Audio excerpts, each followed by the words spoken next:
Get ready for a wild ride. In the 1980s, car makers pushed the limits with machines so advanced they were almost too much to handle. From game-changing tech to rally-ready madness, diesel luxury, and jaw-dropping ambition, these over-engineered icons defined an era of automotive excess.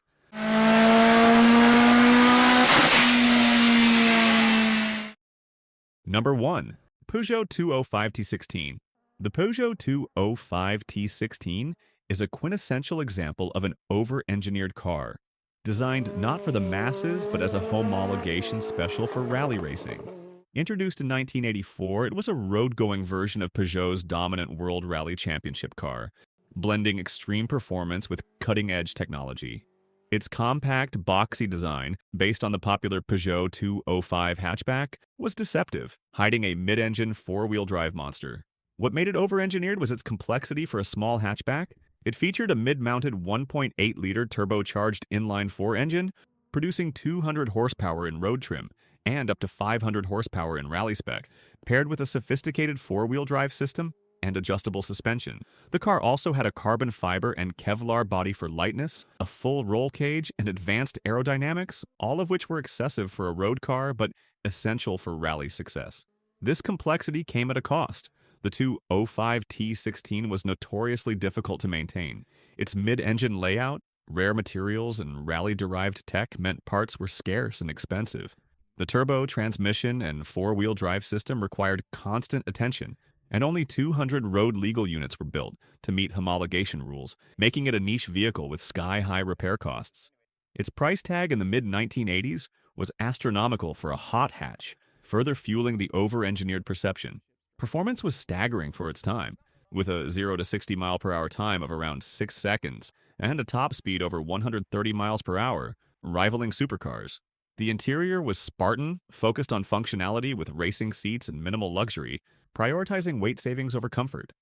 Number 2. Honda Prelude Third Generation. The third-generation Honda Prelude, 1987 to 1991, is often labeled over-engineered due to its advanced features, particularly its pioneering four-wheel steering system, the first in a mass-production car. Launched as a 1988 model, this sports coupe featured a sleek, angular design with pop-up headlights and a 0.34 drag coefficient, enhancing aerodynamics and stability. High-strength metal roof pillars underscored its safety focus, while engines ranged from a 109 horsepower base model to a 140 horsepower SI model, offering 0 to 60 miles per hour in about 8 seconds. The 4WS system, using two steering boxes linked by a shaft, allowed rear wheels to turn opposite the front at low speeds for tighter maneuvers and in the same direction at high speeds for better stability. While innovative, this complexity increased maintenance costs and added nearly $1,500 to the price, contributing to the over-engineered perception. Other features like anti-lock brakes and a moonroof further highlighted its technological edge, appealing to enthusiasts but potentially overwhelming for everyday drivers. Performance-wise, the Prelude offered a sporty ride with refined suspension and a functional interior. Number 3. Mercedes-Benz 300 SD. The Mercedes-Benz 300 SD, produced from 1978 to 1985, is often labeled over-engineered due to its luxurious yet technologically complex design, especially as the first production diesel sedan with a turbocharger. Part of the W126 S-Class lineup, it was marketed as the pinnacle of comfort, safety, and durability, but its advanced features and robust construction pushed it into over-engineered territory. It featured a 3.0-liter inline-5 turbo diesel engine, producing 120 horsepower and 170 pound-feet of torque, paired with a 4-speed automatic transmission. While not a performance car, its engineering was extraordinary. A double wishbone front suspension, self-leveling rear suspension, and extensive use of high-strength steel and sound-deadening materials. It also included advanced safety features for the era like a reinforced passenger cell, crumple zones, and an early ABS system, all of which added weight and complexity. This complexity increased maintenance costs significantly. The turbo diesel engine, while durable, required precise care to avoid issues like injector failure or turbo lag. The hydraulic suspension and myriad electronic systems were prone to leaks and failures, and parts were expensive due to Mercedes' premium branding. Its hefty curb weight, over 4,000 pounds, and fuel economy, around 25 miles per gallon highway, also made it less practical for some, despite its intended luxury appeal. Design-wise, the 300 SD had a stately aerodynamic shape with a drag coefficient of 0.37, featuring pop-up headlights and a plush interior with leather, wood trim, and power everything. Number 4. Lotus Elan M100. The Lotus Elan M100, produced from 1989 to 1995, is often seen as over-engineered due to its blend of advanced technology and lightweight design, aimed at delivering supercar performance in a compact roadster. Unlike its predecessor, the original Elan, this version was front-wheel drive and packed with cutting-edge features, making it a technical marvel but also complex. What made it over-engineered was its focus on innovation over simplicity. It featured a 1.6-liter turbocharged inline-4 engine, developed with Isuzu, producing 162 horsepower and achieving 0 to 60 miles per hour in about 6.5 seconds.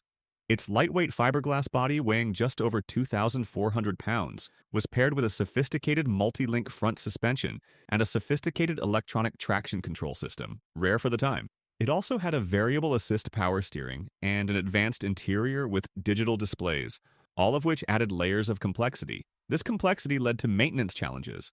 The turbo engine and electronics were prone to failures, and the fiberglass body, while light, was costly to repair. Parts were scarce and expensive, reflecting Lotus's niche status. The car's front-wheel drive layout, unusual for a sports car, sometimes caused torque steer, frustrating drivers and adding to the perception of over-engineering for its purpose. Its handling was razor-sharp, thanks to its low weight and stiff chassis, but the tech-heavy approach made it less reliable than rivals like the Mazda MX-5. Number 5. BMW M5E28. The BMW M5E28, produced from 1984 to 1988, is often labeled over-engineered due to its combination of luxury sedan practicality and high-performance engineering, setting a benchmark for super sedans. As the first M5, it transformed the staid 5 Series into a wolf in sheep's clothing, but its advanced tech and robust build pushed it into over-engineered territory. It featured a 3.5-liter inline-6 engine hand-built by BMW, producing 282 horsepower and delivering 0 to 60 miles per hour in about 6 seconds, a staggering feat for a sedan in the mid-1980s. It also had a close-ratio 5-speed manual transmission, limited slip differential, and a sport-tuned suspension, all wrapped in a luxurious interior with leather and wood trim. The car's body was reinforced with additional bracing, and its brakes were upgraded for high-speed stops, adding weight and complexity. This complexity led to maintenance challenges. The high-revving engine and tight tolerances required meticulous care, with issues like valve stem seal leaks and cooling system failures common. Parts were costly, and finding specialists for its M-specific components was difficult. Number 6. Aston Martin V8 Vantage. In the roaring 1980s, when automotive ambition knew no bounds, the Aston Martin V8 Vantage emerged as a supreme example of over-engineering, a grand tourer that pushed technology, luxury, and performance to their limits, often at the expense of practicality. Produced from 1977 to 1989, with its peak iterations in the mid-80s, this British icon was Aston Martin's bold statement to rival Ferrari and Porsche, but its complexity made it as notorious as it was celebrated. Technically, the V8 Vantage was a beast. Its 5.3-liter V8 engine, initially producing 390 horsepower and later boosted to 403 in the X-Pack versions, was a handcrafted powerhouse with dual overhead camshafts and Bosch fuel injection. Cutting edge for the time, but prone to overheating and electronic failures. The car's chassis was a steel monocoque with a sophisticated independent suspension featuring coil springs, telescopic shock absorbers, and anti-roll bars, designed for razor-sharp handling. Production was painstakingly slow, with each car requiring hundreds of man-hours, resulting in only around 2,000 units built.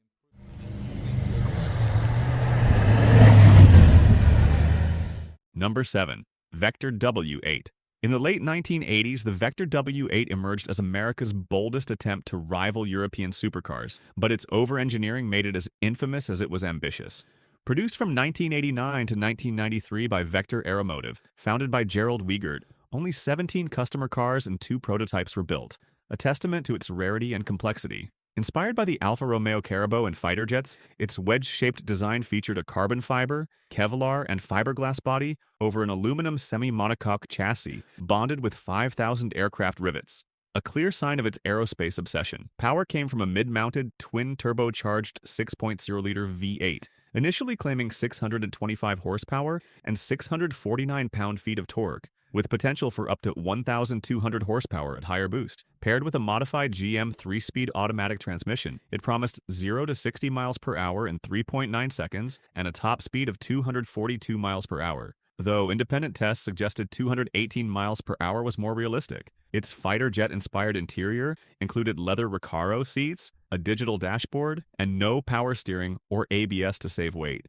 adding to its raw, challenging drive. But over-engineering led to its downfall. High costs, starting at $250,000 and rising to over $450,000, limited sales, while reliability issues like Andre Agassi's melted carpeting and car and driver's breakdowns tarnished its reputation. By 1993, Vector entered receivership, leaving the W8 a rare collector's item today, valued at up to $1 million. It's a stunning failure of 80s excess, where ambition outpaced practicality.